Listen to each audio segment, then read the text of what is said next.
photographers are like male stewardesses. They're not respected in their field. When you see one, you hope that they give you chips, but they often ignore you. And they succumb to radiation poisoning often. It doesn't mean if 5 of them came to me for help, I'd refuse. All I want is the perfect camera. All I want is the perfect camera. So we're on the Canon V10. I don't know why I continue to try using this thing, but it does have the better look. I'm not saying it's terrible. It's better than the DJI Pocket 3 and X3000. Like, if it was just the look, Canon Action Cam, okay.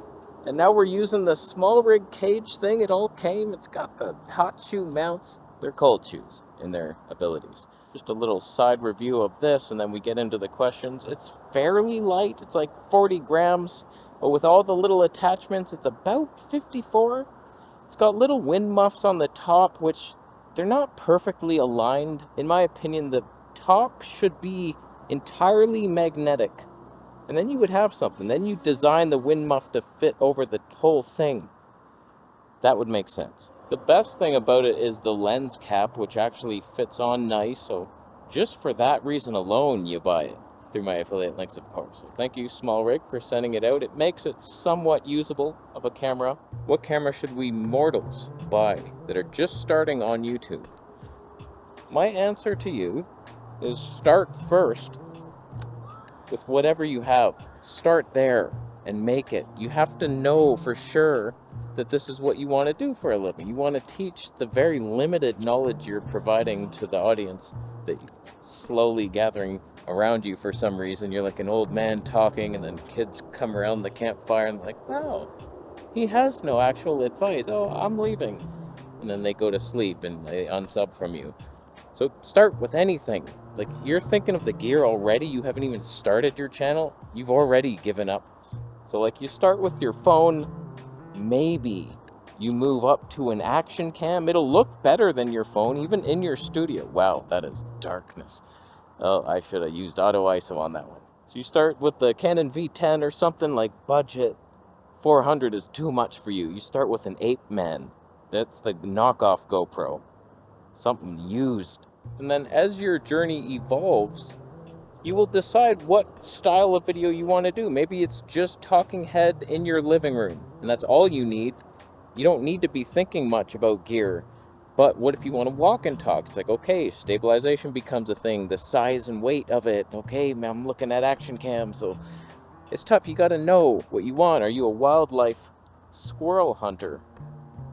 That might be your thing. So, like, that's what I'm doing now.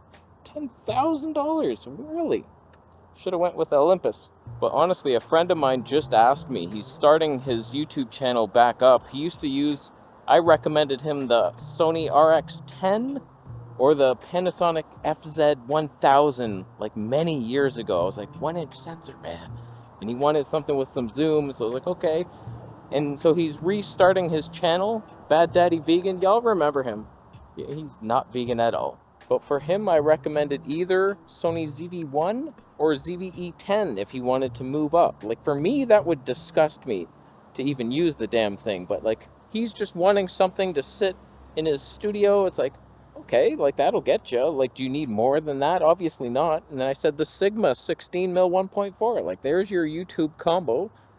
It's pretty cheap for the amount of quality you're getting in that. It's like, forget about it. That's amazing. But, like, for my level, that would be such a downgrade. It would be like losing your job and then you're like scrubbing the toilets of the guy who replaced you and he just put in the toilet, and then you have to clean that up and bring it to the boss, and you know how it works. I have a quick question. There's nothing quick about that. That's 3 lines of quickness. Got a Sony a6700. Been using 11mm for vlogging. Love it. Also using 24-70 G Master 2. Wow, you went overkill on that. APS-C camera with those thousands of dollars. Wow. 7200 Mark II. Wow. 200 to 600. My question is, trying to kill 2 birds with 1 stone. Never kill a bird. You're not even vegan. Would a 90mm work out for macro? Obviously. It's a 90mm macro. It's the best lens you could get. I definitely didn't just sell it. hanging out in the woods type of videos where I'm explaining things like you do, you want to use that style? Oh, that is fun times. Now, and when I'm looking for reviews, sometimes I'll see a guy out there in the forest. I'm like, yep, that's the stuff. You know, it feels good to just be out in nature.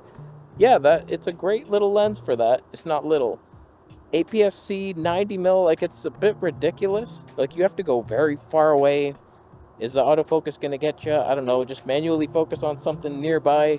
You're like, oh wow, I'm standing next to this. Then you put your camera way out there, focus on that.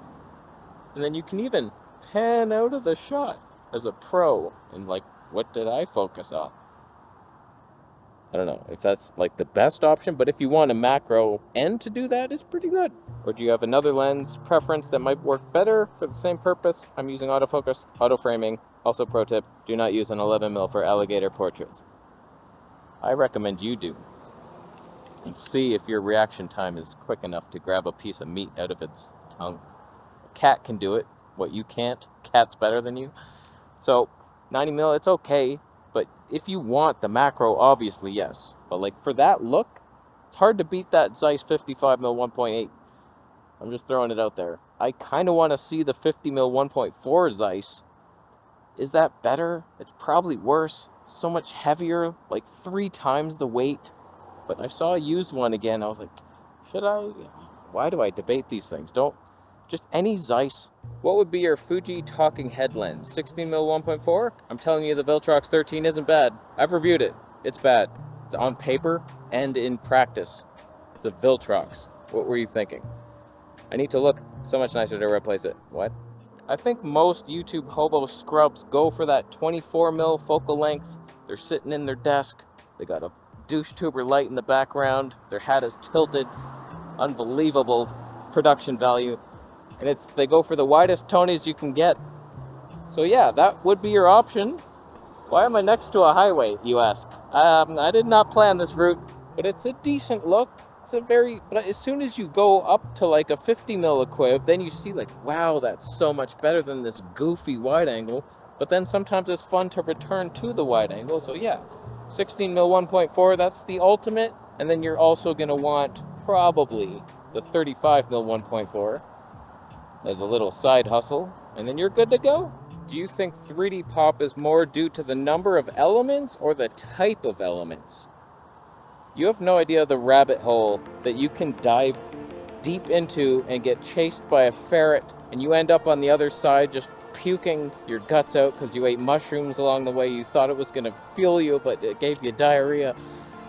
Just exit out that whole tunnel and run. So I hope you know about the channel Dirty Photography Club by now. He's a great man. He knows a lot about this subject, and he's actually tested a lot of them. And in his opinion, first, there is no conclusive thing where you can just say, yes, get a low element lens and guaranteed 3D pop, because some low element lens have it, some high element have it.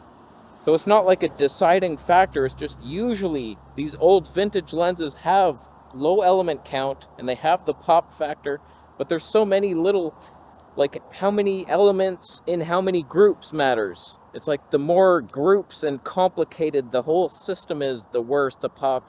And then the elements, like the ED glass, apparently extra dispersion elements, the more of them in that lens. This is all, he made a video about it, go watch it. I'm butchering his knowledge. The more ED elements, the worse your pop, most likely. So like some of them, I was looking them up, like, wow, 3 ED elements. But then he discovered that if you have an ED element but it's closer to the front, it doesn't matter because the light will still disperse into the other elements. And it's like, okay, I don't know, man. So you can really complicate your life. And oh my God, just go for known companies that make 3D pop glass. And those are Zeiss, Voigtlander, Canon EF L lenses, Nikon, less so, but some. The old Fuji glass, it's just, you gotta stick to the Mark 1s of everything. Whenever there's a Mark II, an upgrade, avoid it like the plague. My 85mm 1.2 Canon EF lens, it's the Mark 1. It's not the improved Mark II that added an element or two. It's like, oh, it's sharper, more contrast, but less micro contrast. I need that to film my micro piece. But go educate yourself. Watch lots of old angry photographer videos. Watch Dirty Photography Club. Go binge watch all his channel. You'll learn some stuff. It's like, okay. And then you'll do the math on your elements and you're, okay, that only has one ED glass. It's at the front, 7 elements, guaranteed pop. And you might find something, but then you have to ask yourself, is it worth it? For example, I'm trying to sell my Voigtlander 21mm 1.4. It has great pop, amazing, but I'm just like, why do I have that? It's so annoying to use. It's manual focus only and it's super heavy. So it's like ultra wide for the vlogs, but too heavy to vlog with. What's the point? And then all those fun modes on the ZVE1 where it's tracking me around in the frame and I can't leave because it's manual focus only. So I'm like, why do I have that? Just stick with the Zeiss 18 and 25 and then we move on. So I don't know, I went hard into the 3D pop glass and I have way too many of them now. This V10's about to overheat. Oh, that is good times. The cage does not help. My advice is to go for one known 3D pop lens. Just have the one nice 85mm Zeiss or the Canon EF lens, or find something, one lens, and then move on. And then get functional lenses that work with your life. 'Cause they're hell. It's hell on earth. All right, last question here. EF lenses are brilliant on newer EOS R cameras, not on Nikon or Sony. Autofocus will never be reliable enough. I wonder why you sold or got rid of your R8. All right, we've got a lot to dive into on that one. First, let me explain to you the hell that is my life. Megadap reaches out to me and they say, hey, you want to test this adapter? I'm like, yep. Canon EF lenses to Nikon Z bodies. I'm like, I have the Nikon Z6 III, 85mm 1.2 on that thing. Sign me up. How do I sew? That's not working. I hate you. Anyway, it shows up. I tested on the 24mm 1.4. It works. I'm like, cool. The next day, I'm like, okay, we're going to review this thing. I've already filmed the first intro on the Zeiss 25mm 22. I'm like, all right, let's switch to the 24. Whenever you're reviewing a product, the cardinal sin is to not update the firmware. And they're like, oh, you didn't even update the firmware. The autofocus is perfect now. So I update it. It's bricked. It does not work. So like I switched to it and I'm like, why is this? It's not autofocusing. It's not doing anything. It won't even let my camera record. And I tried all my Canon lenses and I'm just so annoyed because that was based on the performance of that adapter. There was many purchase decisions waiting to happen. It was just like, I needed to know, are my EF lenses now cool on the Nikon, or am I getting a Canon R5, or like what the hell's happening? And Megadap has the worst customer service on earth. I asked them immediately, I was like, this thing's not working. How do I revert the firmware back, or do you have a new one? And it's been 4 days and I'm still waiting. So it's like in a week, they're gonna reply saying, oh, which camera are you using it on? Or something like that. That does not further the conversation that I gotta wait 2 days. So annoyance. So here's the deal. I was making a video on the Canon R8. I used the 24mm 1.4. Just like you said, oh, EF lenses are great. It lost my ass. And it was really annoying. I was like, I can't even depend on you. Like it was a tutorial saying like, you don't want to stop down the Tony's to like Tony's 16 to expose outside. It's going to be hunting a lot. And then it was hunting immediately wide open. You made me look like a fool. So I was like, I'm done with this. Like hard to edit files. I tried to love it. I love the Canon Color Science. But I was just like, I'm done. But now my conundrum is I really love those EF lenses. The 24mm 1.4, 85mm 1.2, and 135mm 22. You're not replacing those with something else. Like even the Zeiss 85 1.4 planar, it's just not quite the same. The Canon is a legend lens. So my conundrum now, it's like I could have been autofocusing with the Z and then boom. But I still don't know if that's a thing or not.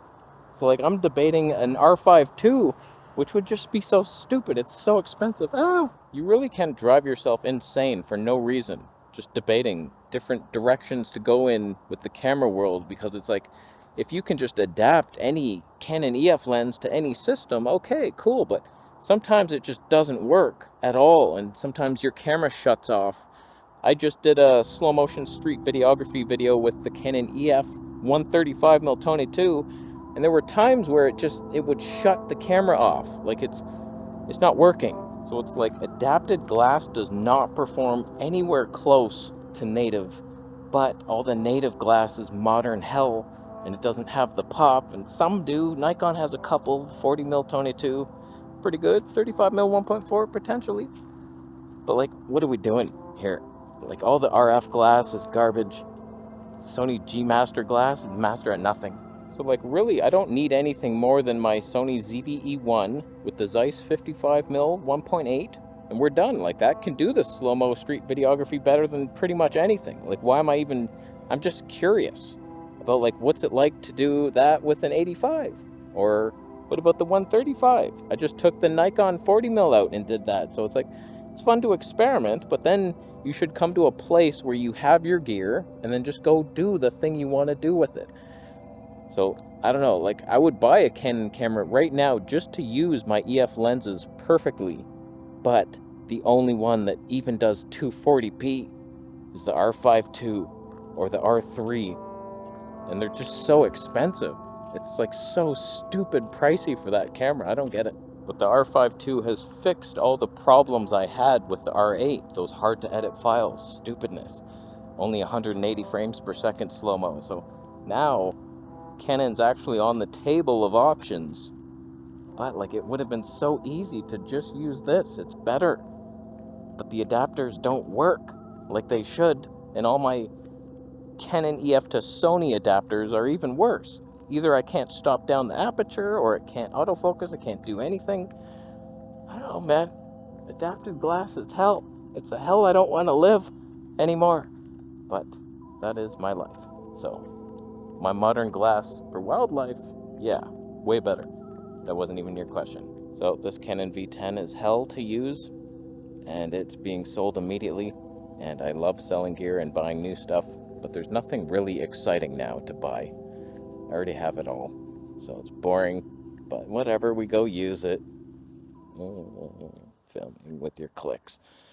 Alright, I'm leaving. I helped somebody, or killed 2 people, so the balance is not in God's favor, but whatever. 2 souls returned to him, and that's good. Alright, you donating Bitcoin? Thank you so much. Subscribe for more videos.